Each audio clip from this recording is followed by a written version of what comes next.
Youngster, the MMAfighting.com, here for another special Monday edition of the A-Side Live Chat. Now, I know last Wednesday we had some miscommunication.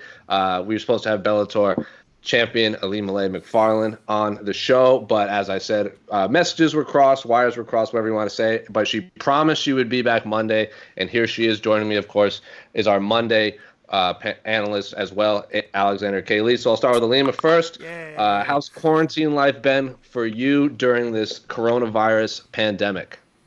Honestly, not much has changed for me, which is very good. I say that from a very privileged, place that it really hasn't changed because, I'm not in camp. I wasn't planning on fighting for a while. And if anybody knows me, they know that I like to not go to the gym and train. So it's like our gyms have to close and I'm like, okay, whatever. I'm going to stay home anyway. So not much has changed. So do you have any teammates in camp that you know are feeling the effects of this pandemic, maybe the gym shut? Like you said you weren't in camp, but I'm sure you know people that are in camp this is affecting. Yeah, totally. My teammate Liz Carmouche, she's my main training partner. She's actually headlining the Pachanga card for Bellator May 29th. And it's really difficult for her to train because she has a toddler at home and her wife is also part of the at-risk population. Right, so Liz is taking this quarantine very seriously. So, the good thing is that her wife is also trained. So she has a training partner in that sense. But otherwise, she's not going outside at all. So, Alex, how's quarantine life been with you since we last spoke to you on Monday? Jose, no one cares about me. Look, right. The champ is here. I think our first reigning MMA world champion is on the show. The champ is here. I'm doing fine. I'm in Canada. It's the land of wine and roses up here. We never have any problems. Canada's a paradise. No, we're doing fine up here, staying in as always. I'm a house mouse as it is, so things are going great. But the champ is here. Who cares about me? You gotta get these questions, man. Well, I'm glad you made the distinction of MMA champ because we have had a professional wrestling champion on this show. So I'll say singles title because we had a tag team champion on. Casey, what's going on with you? I noticed you just popped in. Oh, quarantining. I did the whole social distancing on my front yard yesterday. Brought a couple of chairs out. Neighbors came by walking their dogs, said hi and everything. So just this new reality we're living in, and it's the world we live in right now, and he's gonna have to accept it. Yeah, we were saying before the show even started that last week feels like a month ago. It feels like we just talked to Michael Chiesa like a long time ago, but that was only 3 days ago. That's how slow time is moving right now. But of course, this is not our show. This is the viewers' show. They can leave a comment on our site. They can have a question for the champ or us for whatever reason. But we have a reigning champion on the show, so of course you're gonna have questions for her. Or you can go on Twitter, use hashtag the A-Side, or just respond on Twitter. None of you guys use the hashtag anymore these days anyway. But Casey, our mustachio director, what do we call you now? Everyone's favorite cutie boy, soy boy, wimpy, wimpy guy, wimpy whimper son of Wimpleton, Pennsylvania. Yeah, that's sure. Me. Well, our mustachio director, do we have any questions for the champ from our loyal listeners? Let me take a look. What we got here? All right, first question. First question from LFMWA on the site. OMG Ilima Bay, big fan. Hey. I remember back when you first won the belt, you said you didn't feel like the best in the world. Has that changed at all throughout the year? So excellent question from LFMWA, loyal commenter. So to answer this individual's question, has that changed since you first won the belt? No, it hasn't. And I think it's a lot due to that.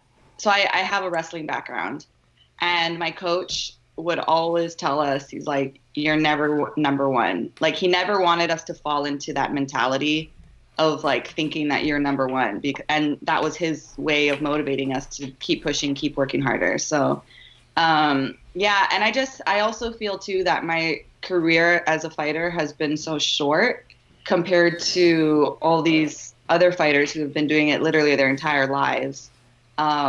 That I'm like, no, I'm not the best in the world. This isn't, I kind of joke around and say that I'm a part-time professional fighter because, I'm really only training half of the year, which, some people kind of frown upon, but I'm like, that's just how I've done it this whole time. I've never trained year round. I've never, I have I do a lot of stuff outside of the cage that takes up a lot of time that I can't dedicate to training. And so, no, I don't think I'm the best. It still hasn't changed. That's still my mindset. So, Ilima, what for yourself, what kind of goals do you set for yourself so that someday you can kind of feel like you are either the best or among the very best, and kind of say that with confidence? Is it a certain amount of title defenses? Is there a certain opponent that you feel like I have to beat this person or this caliber of person? How do you get to that point where you can say, yeah, I'm the best? So I think it's more so what you've done for the sport and more so like your legacy kind of, as opposed to, your record. Or amount of fights you've won. So I consider myself among the best in the world, just not the best, but I consider myself among the best because, in the short 5 years that I've been fighting professionally, I was the inaugural, flyweight women's world champion for Bellator. I was able to bring Bellator, a big MMA promotion, back to Hawaii. There's my roommate. I was able to bring Bellator back to Hawaii, which hadn't had it, even though, Hawaii has a huge MMA legacy, history in the sport. This was the first time that a large promotion had gone back for over a decade, and I was able to do that. I was able to headline both cards that were in Hawaii. I think I am I have a few records with among Bellator, even beating out some of the guys, so I just think that what I was able to accomplish in 5 years has definitely solidified me as among the best in the world. And so I think and it's more so about your legacy. And what I mean by that is just what have you done for the sport? What have you done for, how have you used your platform for good? And I think if anybody has followed my career, they've seen that I am very active, again, outside of the cage, and I'm not fucking up and getting DUIs and popping for steroids and tarnishing the sport. I've always been very straightforward, and I consider that as a solidifying myself again as among the best in the world. Who would do that? No MMA champions would exhibit that kind of behavior. Right. Well, we had speaking of your what you've done inside the cage, we had Anthony Smith, UFC light heavyweight champion, on, and he said every time he will watch his highlights or his fight, he criticizes everything and thinks he does everything wrong. Even if he wins, he could watch him knocking out Shogun in the first round, and he'll know what was going through his head in that, and he'll be like, well, these are the 40 things I did wrong. I did nothing right, even though I got the win. Are you in that same vein where you watch your highlights and you only notice what you did wrong? I fought back and forth, but it's more so when I watch past fights, then that's when I cringe. I can't even watch those fights because I think I did so terribly, even though I won. I'm just oh my gosh, I was so terrible just, 2 fights ago.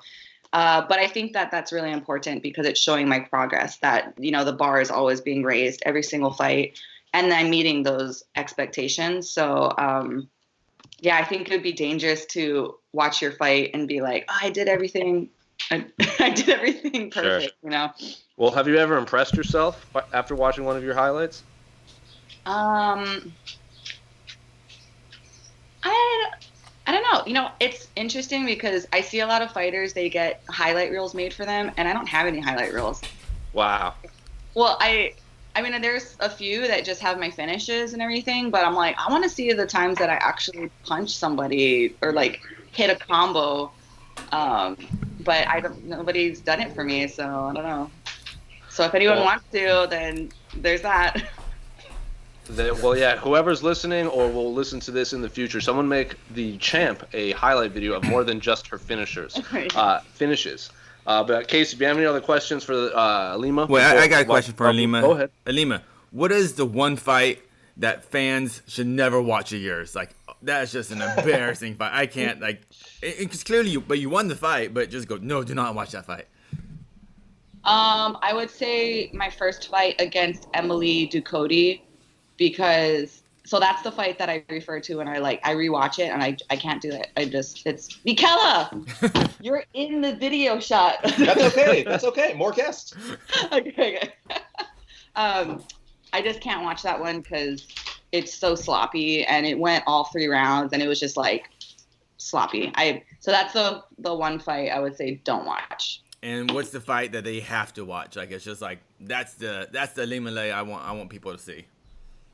Soccer mom fight. Yeah. Still. It's awesome. Yeah, it's just funny, and people are like, "That's you." So yeah, I would say soccer mom fight. I see that video pop up every few months, and people are shocked that it's you she's fighting. People go, "Oh, that's the Bellator champ right there," and they go, "Are you serious?" And then they go, and then they find you based off of that. Yeah. So I would say that was definitely the fight that kind of catapulted me into, virtual stardom, online stardom. So. Yeah, I always that fight has a special place in my heart. But if you're talking in terms of like technicality or like, being a technical, well fought match, then I actually think all my fights are really boring. But I would say Valerie Letourneau, the first Hawaii fight was that was like a really powerful fight. That was probably one of my most emotional moments of my life, so I would say that fight. Well, I got emotional watching Casey and Esther's video they did on you, that documentary style video. I was in Milwaukee in the bitter cold because it's the same week as the UFC on Fox in Milwaukee, so I was sitting there in the snow watching everything happening in Hawaii and be like, I could be like, that seems like the most emotional thing I've seen since all those videos of like Connor fighting in Ireland. And Casey's messaging me on Slack. He's like, why? He's like, I am on the verge of tears right now watching this finish right now. Yeah. When everybody asks me for videos to, like if I'm doing a presentation or something, they just need any video of me. I always send them Esther and Casey's one. Cause I'm just like, this is going to blow your guys' mind. Like this explains everything perfectly, beautifully. It makes me cry to this day. It's actually the video that I sent my fiance when we first started talking. I was like, hey, watch this. Wow. Ooh. Well done, Casey. Nice move. Ilima, nice move. That's a good move. A lot of us don't have that option. That's a good move. Casey, you're muted. People think I'm into MMA because of the violence, but really it's about love, and I'm just trying to bring beautiful people together. That's what I'm really about. Yeah. You make one for me, man? I'm having a lot of trouble on the online dating. Next question. Next question before that we fall into that hole. Wait, no, but we didn't get any questions on it because I'm kind of surprised you brought up the soccer mom thing because that feels like another lifetime ago, doesn't it? It feels a long time ago. That doesn't even feel like you anymore. Like when you look at that video, do you see? I don't know. Is that the same woman, or is that just like someone else at this point, Ilima? It's the same. It's the same me. Like I've always remained the same throughout. It didn't matter if I was fighting on the reservation or if I'm fighting in front of a sold-out arena. It's like I was always the same. And in fact, just a couple days ago, I posted a video on my Instagram of one of my fights on the res. I think it was one of my amateur fights. But it was for the same promotion that the soccer mom fight happened at. And this fight was actually, I feel like this fight would have gone viral, this footage, because, but the promoters at the time had asked us to take it down because it was kind of crazy. But what had happened was I'm in full mount on my opponent and Cecil Peoples is reffing, right? So I'm in full mount on my opponent. Yeah, you guys already know where this is going. Yeah.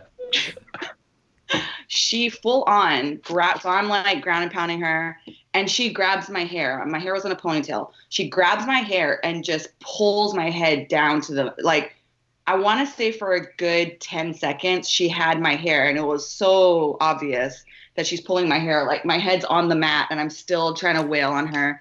And in the process of me hitting her, her weave actually came off. So she's wearing a weave. And it came off, and it just was laying on the ground. And Cecil just casually bends over and picks it up, and is just holding it in his hand. But he's not like stopping her from pulling my hair. It's like he's not even watching that. And then everybody's screaming like, Cecil, her hair. So finally he stopped the fight. But so he stops the fight and then restarts it in that same position, and then TKO ground and pound. But back then, that was before Instagram allowed you to have longer than 10, 15 seconds. So the video is only 15 seconds, and I don't know who has the full length video. But anyway, so I posted the 15-second clip, and it was just hilarious when we had first posted it years ago. I think this is like 2014. That was when I had my amateur fights. And yeah, again, the promoters asked us to take it down because, it's kind of an embarrassing thing for them that a girl's weave came off. But the jokes were freaking hilarious. People were like, that's unbelievable. Or like, she had to pay. It was so funny. So where was I going? What was the question? Oh, am I the same person back then that I am now? Like, yeah. And I also said on that video that even though I fought in the, again, sold out, beautiful arenas, my favorite place to fight was on the res because it was just so gnarly. Like, so the reservation, we called it the chicken coop because they would have shows out there because you didn't have to follow the rules. There was no commission needed. And our team rule was that you could not go to the bathroom without a buddy or a teammate because, like, people would fucking try to shank you. And there were brawls in the audience. Just everything that could go wrong basically did every fight, but it was so much fun. It was my favorite place to fight at. So Indian reservations where Dana wanted to put UFC 249 last I heard. Oh. I'm surprised. Is he? I haven't been following that whole thing. Oh. oh man, it is well, you might be the only one in MMA, and I should envy you because it is keeping us up at night, wondering what's happening. What are we gonna wake up to next? But Casey, any questions we got? Oh yeah, let's go to the next question. We've only asked one question from the fans, and it kind of spiraled. All right, here we go. Here is a good one. From longtime commenter Trumbo, Bellator versus UFC response to the coronavirus. Spelled coronavirus wrong, by the way. Resubmitting from last time as a Bellator champion. My God, so fake. Oh my God. My dog's going crazy right now. Well, we love dogs on this chat, so. Casey, you took the question away. There it is. As a Bellator champion, what do you think of the UFC's response to the coronavirus as opposed to the Bellator response? Is Bellator doing anything behind the scenes to help take care of fighters financially or health-wise during this time? Thanks. So I'm sure you've heard the news.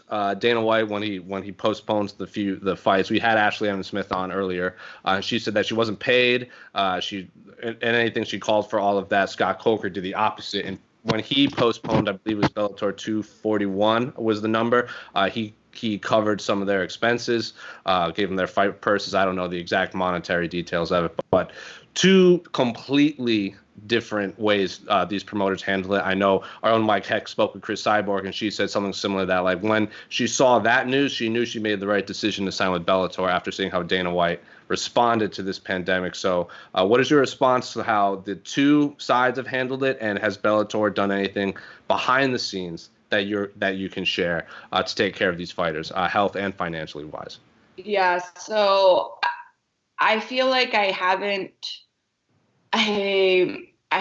really publicly talked about the difference between the promotions and how they treat their fighters, but I think that this is a pretty clear, I mean, if not for all the other thousands of examples of them screwing over their fighters, I think that you can see why I'm very happy with Bellator, why more fighters are moving over to Bellator, why just overall, I think Bellator is a better promotion. They really do put fighters first, and that's always been Uncle Scott's, motto is fighters first. And yeah, I just know it was the card at Mohegan Sun that they paid not only the fighters, but they paid the staff too. Like everyone that was involved in that fight week got paid, and didn't want to put everybody's health at risk. And so did it make them fight, And some people would make the argument that like, oh, well, like people, they want to fight. Like, so Dana did the right thing allowing them to fight. And it's like, well, yeah, I want to go outside, but I can't because that's morally irresponsible, Like sure. I want to fucking live a normal life, but I can't. So, yeah, it's definitely health.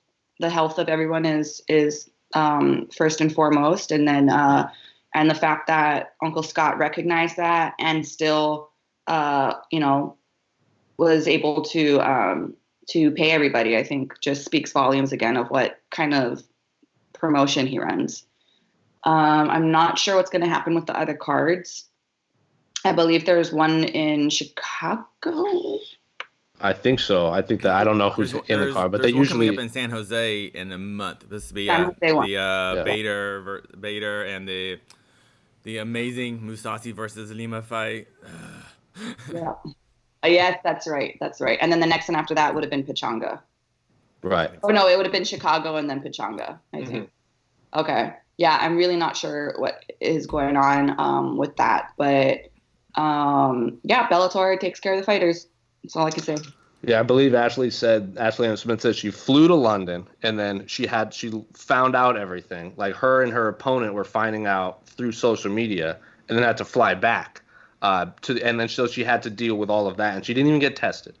They said she was calling for the UFC to even pay for their testing, but we don't know what's going on with that. I mean, supposedly they're still going to have this April card in like 14 days or whatever it is. So it's a whole story that Casey, I'm sure, has a lot of thoughts on, and Alex. Ilima, how regularly have Bellator officials been updating you? I assume that there's people in the office you can kind of ring up whenever you want to, if you wanted to. But how much they kind of volunteering information, kind of letting you know, and also do you know if this kind of interfered with like any kind of fight they were trying to set up for you, given that they have all this other stuff to deal with? I don't know if they're worrying about matchmaking right now.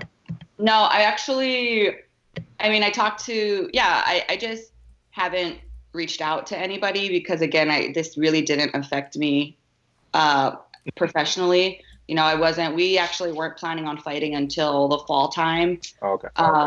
And so, cause we have to wait for all these other women to fight and see what happens. So we were not planning on fighting until around the fall. So yeah, I don't think, I just haven't reached out to them. I'm sure if I did, then they would tell me what's going on. But also this whole pandemic issue is like a day by day case, Mm-hmm. like shit changes so drastically in a day's time that I think even Bellator doesn't really know what's going on. I'm sure they have like contingency plans in place, but yeah, again, I think it's just, we just have to wait and see. We just have to wait it out. Yeah, I think this is, like you said, it's changing day by day. And some people think that we're still going to be fighting. I mean, I know our own Guilherme Cruz interviewed a bunch of fighters from UFC 250, and a lot of them are like, if I had the option not to fight, I would probably take it, but I need to fight to get paid. I think it was Catalin Vieira was like, if I get sick and die, another fighter just steps up and takes my place right away. Like, that's how this works. So that quote kind of stuck out with me because that is an alarming thing to hear from a potential UFC top 5 fighter in 135. It's for all we know in 1 week it's going to be a completely different scenario. Yeah. Casey, any other questions we got from our loyal listeners? One moment. Thank you, Trumbo, by the way. I know you always leave your wonderful comments. Okay, let's go to some 249 fun. Great. It's only a matter of time. 2 questions. Who could fight Ferguson if not Khabib? And that's from the Seaside. And then Amy Wee, if we don't get Khabib nor Ferguson, what other fight could main event UFC 249? So, as of today, I know you hadn't been following it much, you said, Ilima, but Khabib Nurmagomedov supposedly spoke to the UFC and said that they were almost positive. I think it was like 99%. That was going to take place in Abu Dhabi or Dubai. I can't quite remember. So he he tried to fly there. They wouldn't let him land. So he flew to Dagestan, where he's from. And now he can't leave Dagestan. So now he's stranded in Russia. The fight with Tony Ferguson's already been canceled, 5 times? This would be the 5th time, I believe. Or 4 times. This would be the 5th time. And now supposedly Justin Gaethje might fight Khabib, Tony Ferguson. Dustin Poirier's thrown his name to the hat. Jorge Masvidal offered to fight Kamaru Usman on the card, and now Tyron Woodley and Colby Covington are trying to fight on the card. So whoever wants to answer this question first, who should fight Ferguson, and if not, who should headline the card? Ilima, go ahead. My answer is going to be flippant and rude. So good. I don't even know if they're like the same weight class. This is what a terrible MMA fan I am.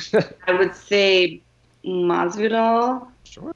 Oh, I mean, Masvidal Ferguson would be an amazing fight. Tony Ferguson fights at a lightweight, but he did win the Ultimate Fighter as a welterweight, and he always said he was a natural 170-pounder. I would like that fight so very much, but it wouldn't be for a title. I still like that fight.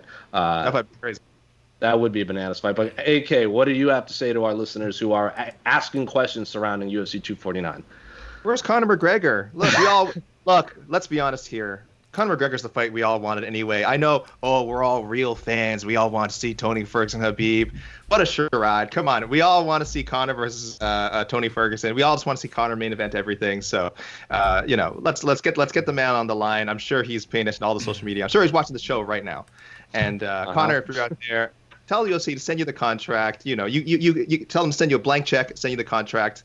Well, obviously, that's the fight that everyone wants. So, yeah, just call up Conor. Let's fix this. It'll be like, we won't even remember that Khabib and Ferguson was even scheduled again. Mm-hmm. Wait, is Tony Ferguson, what weight is he? 155. Max.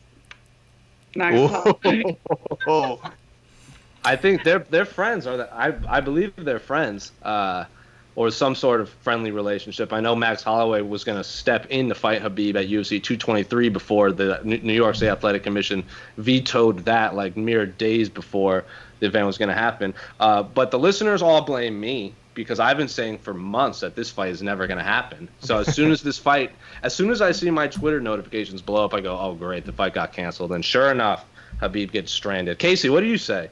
I see you're back on screen. What do you say about this event? I know I posted a poll, so I won't tell you what our answers say. Oh, I need a screenshot. Max is a good option, but I feel like Max is one of the few fighters who are 100% taking this pandemic very seriously, and I don't think that Max would put his own health, his family's health at risk because there's just not proper testing right now. It's just not there.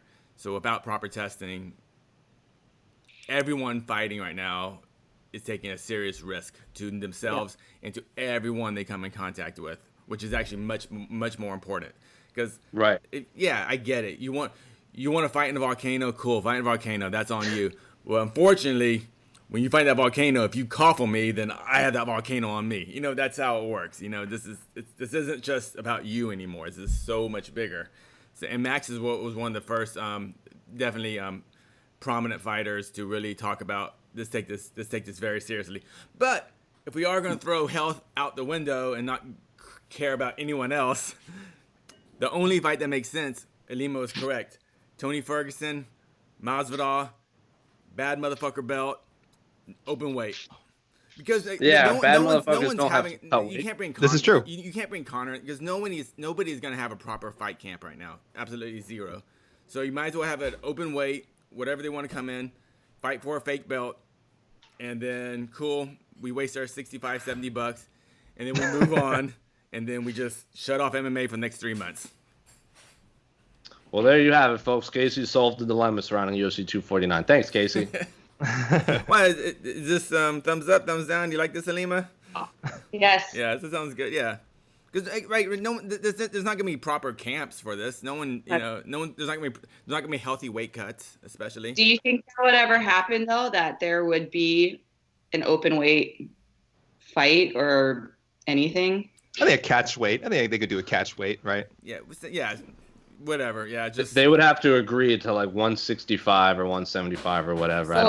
I'm saying like just in general, like would the commission ever allow that, like an open weight? Well, there's not one commission in the United States outside of Florida maybe that would even allow an actual sanctioned fight right now. So the fight would have to be overseas or on a barge or something. So and then all bets are off. Yeah. So or reservation. Where you fought. Yeah.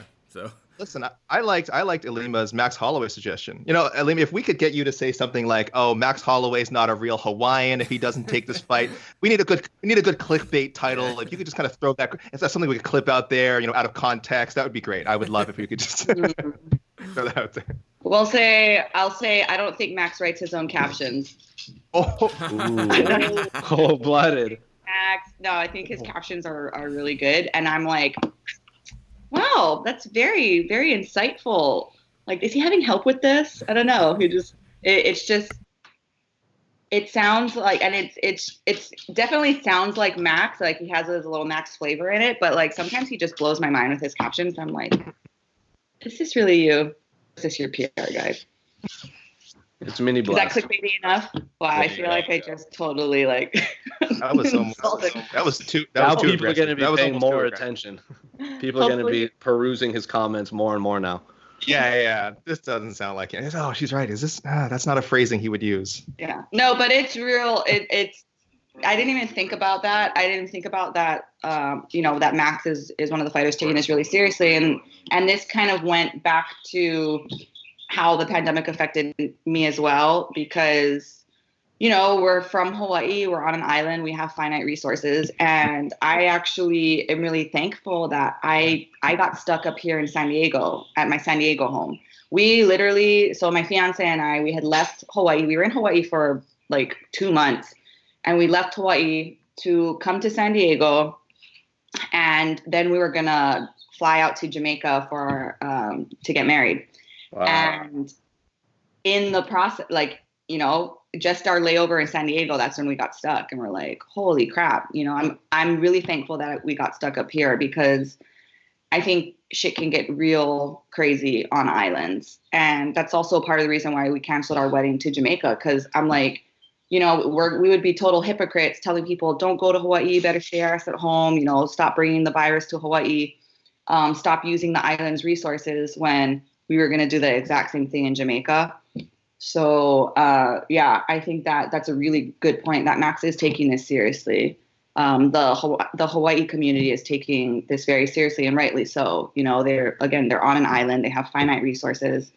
Shout out to the 808 state for, fighting through this, and Max, you too. So you were on your way to get married when the pandemic kind of hit a high point, and that's why you got stuck in San Diego? Yeah. So wow. we were like in San Diego for a week before flying out to Jamaica, and it was during that week time that we were back in SD that everything just shut down. So we had to make a decision, because technically we could have flown out to Jamaica. The airports weren't shut down yet. We could have flown out, but I was just like, shit's gonna get real crazy. And I was advocating for people to stay home, to not go to Hawaii. So I was like, I can't be advocating for that and then be doing the same exact thing, right, on the other side of the world. So that, we canceled. So even though the pandemic didn't affect me professionally, it affected me personally. Yeah. Well, I would say getting married is a little more important than having a fight. Wow. Yeah, I'm not getting married anymore, so I had to cancel the wedding. We canceled. Oh, I'm also turning 30 on Thursday, and so we canceled I was doing a dirty 30 rager, and everyone's like, you can still do it. It'll just be a sterile 30. We had to cancel that. And there's another thing that we canceled. Oh, my bachelorette party, which I was really looking forward to. Oh. We had a drag show, my favorite. Oh, that would have been fun. Are you waiting to find out more information, or have you kind of like set another date down the road that like you're hoping to get married, or you're just like waiting to see? Well, like we said, like in a week, the world could be completely different. Yeah. Well, so like the whole point of getting married soon. Well, I wanted to get married on April Fool's Day, so that people didn't know if it was serious or not. Such a troll. That was the whole point of it. But now that that's not happening, we're like, all right, maybe we have to wait till next year. But yeah. Just for the joke, Ilima, you're gonna wait a whole other year just so you can land this gag? Yes, you don't understand. So my birthday is April 2nd. So I've always been like April 1st. April Fool's Day was my thing growing up. I would play pranks on everybody. And so I was like, this is gonna be the ultimate prank. We can pull it off, but yeah, it's fine. We'll probably just like do a secret wedding. Our families are so big that it would be almost impossible to do a wedding with both of our families. So, what is the best? Oh, sorry, go ahead. No, go. What is the best prank that you've ever done? So I got my family. So my family actually played a prank on me. They were all in it together. This is when I was in high school. they said that my letter to the newspaper, they printed it in the newspaper, blah, blah, blah. It was a letter when Aloha Airlines closed down, and it was a very emotional letter and pictures of us picking up my mom. She was a flight attendant, and, Aloha Airlines had shut down. So I wrote the newspaper. And so everybody in the family the next day on April Fool's Day was like, oh my gosh, Ilima, your story is beautiful. It made it on the front page of the newspaper. So the whole day, I'm like running around school, asking my teachers for the newspaper. I'm like, you guys, I can't find it. And like everyone was in on it. Even my parents were. And then at the end of the day, I find out that they were all joking. So I was like freaking pissed, and I'm like crying. I'm freaking pissed at everybody.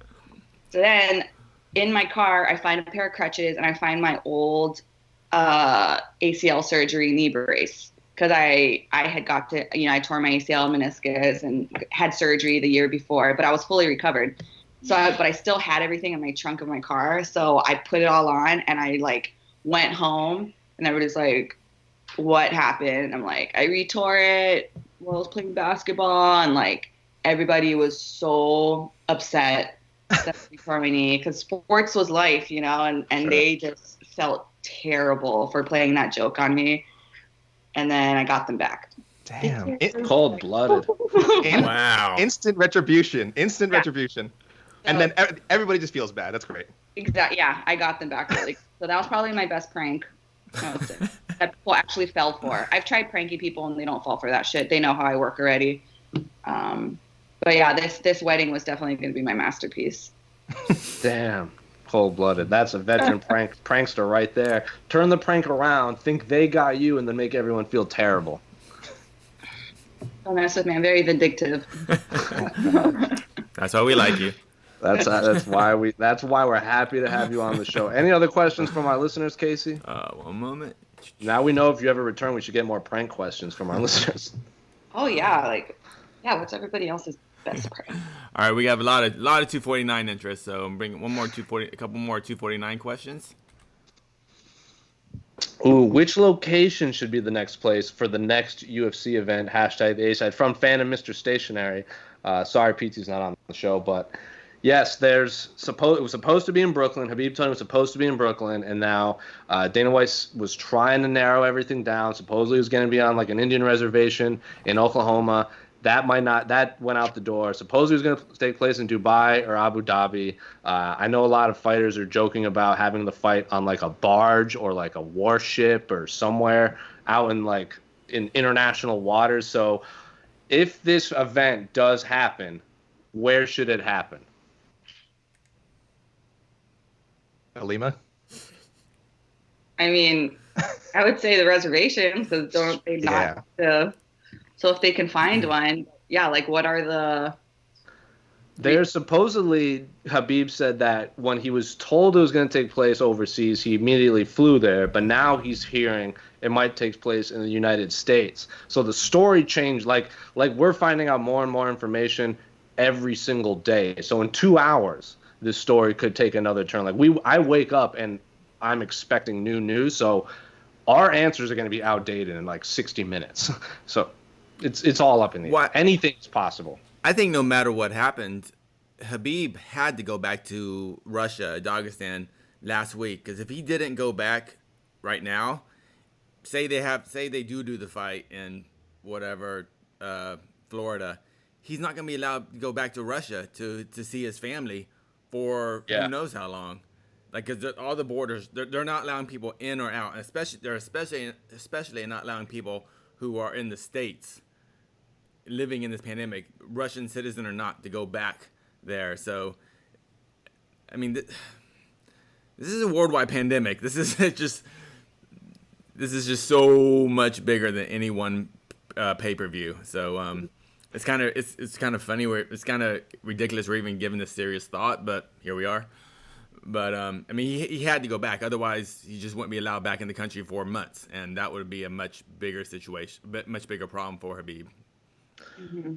I believe the president of Belarus is the only one is saying everything is going on as planned. He's the one saying. I think he said like vodka and like ice hockey or exercising will help you like get over the coronavirus. So if it's going to happen in the UK or in Europe, it would have to happen in Belarus, because I think that's the only country that's not taking this overly seriously. Yeah. Well, you know what's crazy is K1 just had that show in Saitama, Japan. They had the K-Festa event, and they took all kinds of precautions. I mean, they said they gave masks to everyone. They were kind of testing what they could, testing people's tempers, things like that. I think the local officials told them not to do the event, but they went through it anyway, and apparently it had a pretty good attendance. Now, I'm not saying it was a good idea. As far as we know, we don't know the fallout yet of, hopefully there is none, but what could have happened from there. But I don't know if Dana White can look at Japan. My brother's there, and he says the government is telling people kind of to get back to normal life. They feel like they have it under control, though he's also told me he doesn't believe that. So I don't know. I don't know if Dana White's looked at Japan, but maybe that's where a UFC event comes up soon. I have no clue. And Japan just suffered a big, I don't know if you kept up the news, outside MMA news, but a very big celebrity just died in Japan from the coronavirus. Essentially, they're equivalent to Tom Hanks. That's from what I read. Like, imagine Tom Hanks actually died of coronavirus. Their kind of actor equivalent just died in Japan over there. So it's like a big deal going on right there, right? Big deal right now in Japan. A lot of people think because Japan's had kind of restrictions and they're kind of letting back. But now that the Olympics are definitely postponed, I think they're going to start going much more hard line about it to just get it out. Yeah. So I maybe Japan's a possibility, but I really doubt it too. And this is also April 18th is so far. Like we said, 1 week feels like a month right now. April 18th is still 3 weeks away, almost 3 weeks away. That feels so far away, considering in about a week and a half what the U.S. is gonna be like. It's gonna be a completely different place. So I mean, yay. Pandemic. And then we still have that's a bit of a downer. Didn't Submission Underground just went down yesterday, right? They did. Chael Sonnen continued on. Correct. So I think they did. What did they do? Elbow touch at the beginning of each match, and then so they elbow touch and then grappled each other. Yeah, it was held in an empty silo, where actually Chael doing the commentary did it from like across the street, because like the spacing of everyone, like it was interesting, but it did feel underground in that sense. Sure. So did you think it was successful? I watched it. Yeah, I watched how they did. I wonder if their viewings went up.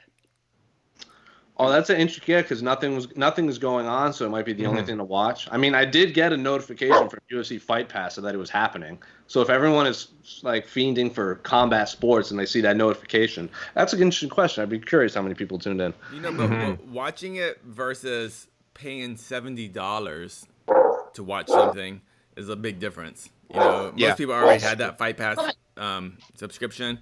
I don't think people signed up for a yearly deal with them right then. I think they already had it, but people forget you still got to pay $70 to watch whatever fight they're going to throw on. So that's a big difference too. Yeah. But I just hope they do not. If they do have the fight, please do not have it anywhere in the United States. Just do not have it in the United States, because it's a fight. It's dangerous, and if someone gets injured, that means they're going to have to go to the ER. And at that point in 3 weeks, every medical facility in this nation will be just a war zone. That's just going to be a reality in 3 weeks. And we know this. And to have a fight that could potentially take away medical personnel, medical resources, medical energy for a freaking prize fight that we're doing by choice seems just very reckless. So unless they have to fight in some country where they just don't have an issue right now, the country of Antarctica, maybe. I don't know. Got to get that last continent. Yeah, I gotta get the last one. Check it off. So can you tell me, in your opinion, like, what would the UFC's argument be for continuing to put these fights on? Is it to like boost the morale of viewers? Dana says that.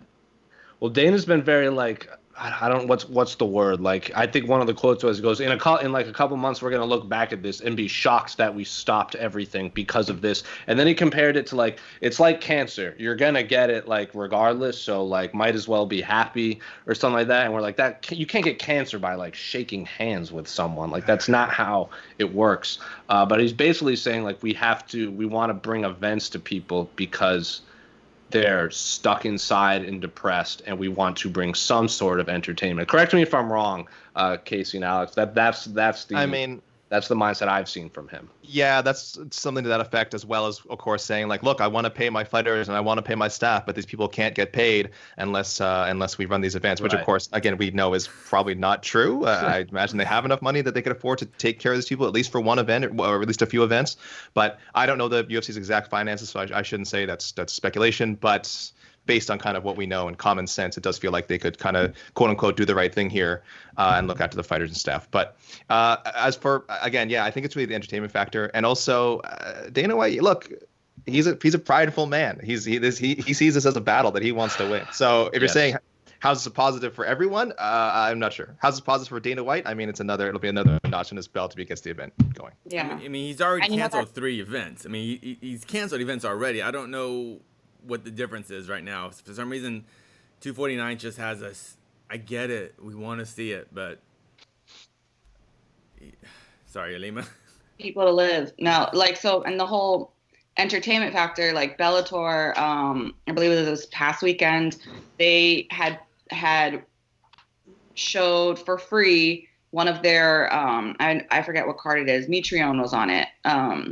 He was the headliner, but they had I don't know if it's this weekend or next weekend, but anyway, they're showing one of their best cards for free to viewers. And they asked me like, oh, would you be able to, just get the word out that we're showing this. So I mean, like, yeah, they're trying, they're still trying to like entertain people who are at home, but they're doing it responsibly.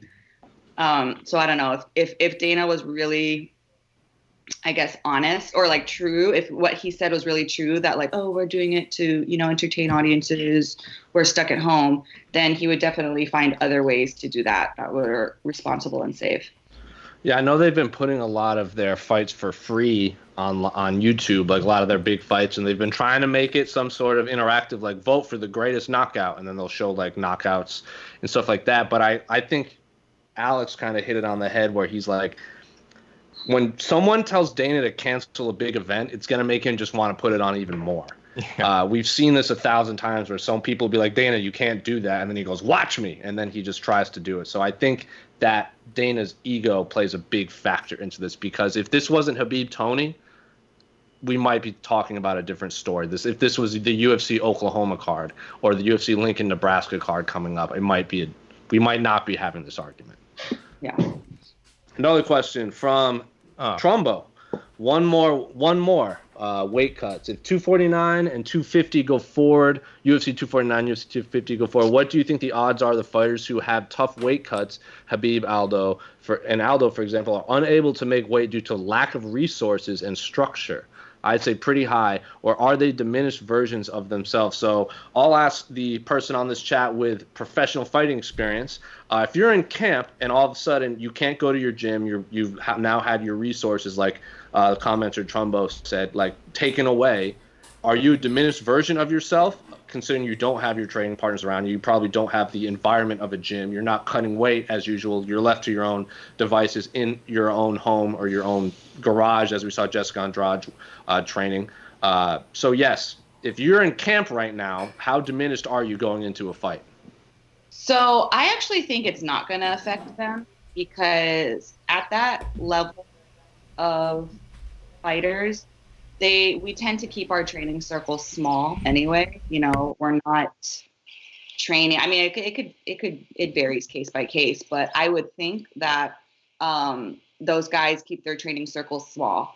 And the fact that they're still going through with the fight, I would think that their training partners and whoever they're working with, their coaches, probably have that same mentality as they do, that like, yeah, whatever, we're going to do it. We're going to go through with it. So I actually don't think that it's affected them. And, we were actually, they still, trust me, they still have access to their gyms. It's just not, gyms are just not, like, they legally have access to their gyms. You know, gyms are just not supposed to be open for business, as to my understanding, you know, not open to the public.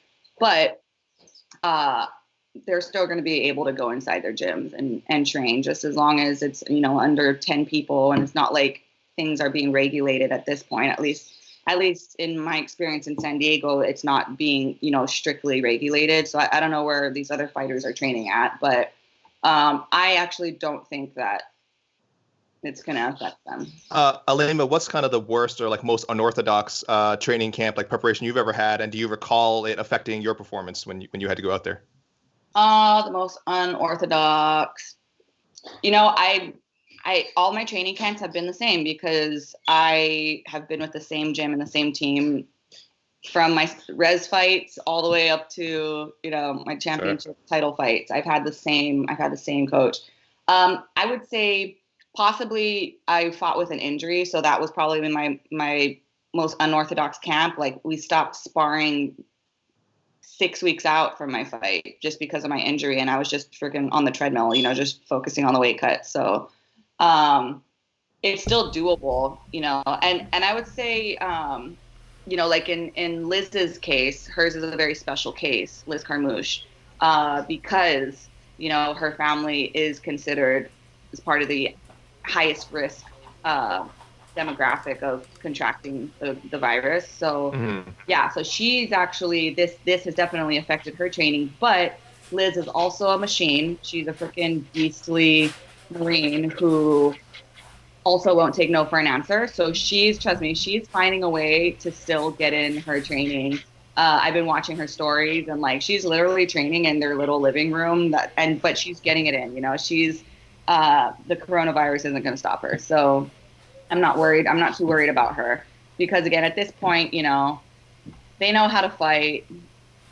They know what they're doing. And I think that their small circle, their team is still going to be there for them, and they still have access to their training facilities. Now, Ilima, we got a more specific Bellator question here. This was from the YouTube comments, always exciting. This is from Random Combat Fan. Would Bellator benefit more if they had a ranking system? And this probably pertains to you specifically, because, I mean, you would have a better idea of who you might face next. So what do you think about a ranking system, and what kind of info do you guys have now when it comes to that sort of thing? My ego would love a ranking system, because I know I would be at the top, but do they really count? Like, does the UFC follow the ranking system in terms of matchups? That is an excellent question that we ask every single week. Does it even matter? I really feel like ranking systems don't do shit. So, but I would love to see my name at the top, but again, that's just my ego. So you don't think it would serve any practical use, as far as like you'd see like, oh, to, you know, the top three, at least I know it's going to be from that top three, because you're not, I mean, you just don't know if circumstances would dictate who you're actually fighting next? Yeah, I don't think it would serve practical use. I mean, unless you consider like me being able to use that status as, you know, to better promote myself, or like, you know, accolades, sponsorships, whatever. But yeah, again, I don't think, and it's like, I think ranking systems are flawed anyway. So well, I actually like how Bellator does the Grand Prix, and that like you can't argue with it. You can't argue with the tournament. Like, I just asked Stephen Thompson this one, like the top 5 at welterweight were all had an argument to fight for the title next. I'm like, well, if you guys had a tournament right now, you can't argue with, I win, I fight for the title. Yeah. And how did you like the way that they did the selection? Oh my God. Oh, I loved it. Casey was there, and he was like slacking me. He's like, this is the best thing right now. He's like, I'm like, I can't wait for this video. And he's like, the UFC has to do this, but they never will. Yeah, no. Yeah. I was actually doing fight analysis for that card, and so I was able to like run off stage and be able to sit in the audience and watch it, and it was just like, it was so good. Yeah. So I know that Uncle Scott wants to do a tournament for my division. Yes. Hopefully they follow that format should we go through with it, because I thought that was just freaking awesome. I would also get the wild card. I would get like the last, you know, so hopefully like that. People we had a question like weeks ago, like how could you, like if the Ultimate Fighter ever came back, how would you fix it? I was like, use Bellator's like that style to pick the matchups, because that was so just fun to watch because like we didn't know like, and then like you said, the wild card and everything, it created more storylines for the fighters before their fights. Yeah. So I know that they also moved. So the Mohegan Sun card that they had to cancel had 2 of the tournaments. Yeah. And so that was the last round of the quarterfinals. There were 2 fights on there. So I know that they moved those fights. I think they moved it to the Chicago card or something like that. But those are the only fights that were like crap. Like how are they going to move forward in the tournament? Without those ones. But I haven't really been following everything very closely. So I'm not. You guys probably know more about that than I do. Well, I like the rankings, but I like Grand Prix better if I had a choice. All right. Oh, more questions. Do we have any more? We got a special one. We got a special question, and this will be read by Mr. Alex Haley. Oh boy. A dramatic reading. Here we go. Dramatic reading. This is specifically for Ilima. They don't really need our answer. This is from Takeru Ducks Buru 2020 from Twitter. Is Ilima aware she would probably lose to Jessica I when she pretends to call out Valentina Shevchenko? So, Ilima, what's your response to that and really kind of trolls in general? What does that even mean? When I pretend to... Wait, is she saying that I'm pretending to call out Valentina or Jessica I is? Like, the grammar's throwing me off. This question is baffling to me, too. I will translate. I do speak troll. Do you when you I guess you've mentioned Valentina in interviews before, probably you've been asked about her. When you mention her, I mean, do you even think why do you even mention her when you would probably lose to like Jessica I or one of the other contenders? So like why? Really, there should be a why in there. Okay. Yeah. So why would I mention Valentina? Well, you're right. People ask me about her all the time. She is the UFC flyweight champion. And I think that every time that people have asked me about her, I've answered very honestly. My answer is always like, well, first of all, cross promotion would never happen. It just won't happen. That's not the UFC's business model. It's just not going to happen. So whatever. But when they ask me like, well, how do you think you would do against her? My answer is always the same. It's always 9 out of 10 times Valentina would beat me. But all I need is that one chance, like that 1 out of 10 shot that, anything can happen in a fight. And I say that with like the utmost respect for Valentina. Like, she's a freaking monster. She's been doing this her whole life. And she's what I would consider a lifelong, year-round mixed martial artist. But we're just 2 different people. Like, I've been doing it for a fraction of the amount of time. I've been fighting for the fraction amount of time that she has. I don't really feel like I need to prove myself against, like, again, I don't give a shit about I give a shit about my legacy, but not in the sport. I feel like I've already done a lot for the sport and I've done a lot for the causes that I care about. And I think Valentina is an amazing fighter. I think she's one of the best in the world. But I also think that if it weren't for me, she wouldn't be the flyweight champion. And I'm going to explain why. Because Bellator called us in 2015 when I went pro, and they said, hey, we want to start up a new flyweight division. Great. At the time, the UFC didn't have the flyweight division at all. But we started a division, and I started climbing the ranks. I started winning every fight. I was, like, putting myself out there. I was on everybody's radar. All of a sudden, Uncle Scott said, okay, by the end of 2017, we're going to crown a flyweight champion for the women. All of a sudden, the UFC cancels the original TUF, which was supposed to be, 145 girls or something like that, or like some shit. It was like half girls, half boys. They cancel that, even though fighters had already bought their tickets out, for the tryouts and already made accommodations. They canceled that like a few weeks before it was supposed to happen and said, okay, scratch that. We're doing a flyweight women's, the Ultimate Fighter, and we're going to crown a champion by December, whatever. That was when the finale was going to be. So, and again, I say this with the utmost respect, if it weren't for me, And if it weren't for Uncle Scott, like saying like, fuck, we need a crown champion because these girls are freaking, this division is ready for it. Ilima's climbing the ranks. Like, she could be the next champion. If it weren't for me, the UFC wouldn't have tried to, again, Uncle Dana's ego is like, well, no, we want to crown it first, So I think it's pretty obvious that was what happened. And that's why the UFC started a flyweight division for the women, even though for freaking years they have been crying for a flyweight division. But he's like, no, it's not going to happen. Oh, but then all of a sudden, Bellator is doing it. Okay, we're going to do it. So I say, yeah, you're welcome, Valentina. Wow. So we have Ilima on record. Max Holloway is a fake Hawaiian who doesn't write his own captain. Let's put that out there. The fake Hawaiian was our wording, but I'm just saying it's in there. And Valentina Shevchenko would be nothing without me. I think something to that effect. So, sure. Man, our first troll. You're very, very trolly. Yeah, I translated into troll. Yes, I translated backwards into troll. Our first champion and clearly our most inflammatory guest yet. Wow. Max, I swear, I feel like that came out totally wrong. It was more of a backhanded compliment that like your captions are very well written. Did you call her inflammatory, Alex? I don't think anyone has ever used that to describe Ilima in her life. So controversial. Yeah.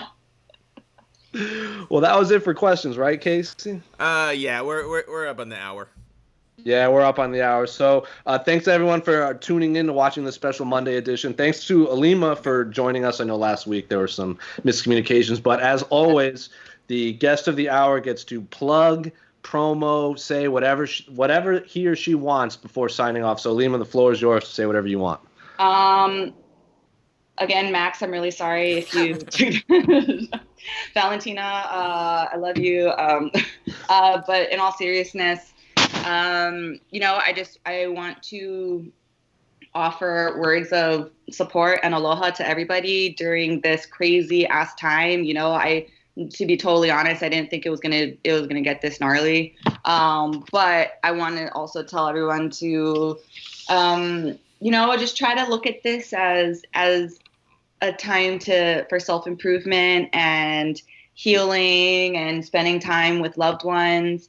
And we're all going to get through this if we just remain calm and help each other and stick together. We'll all get through this. And shout out to Bellator. I love you guys. I'm your girl. Thank you for taking care of us. Gosh. That's it. Well said. Great.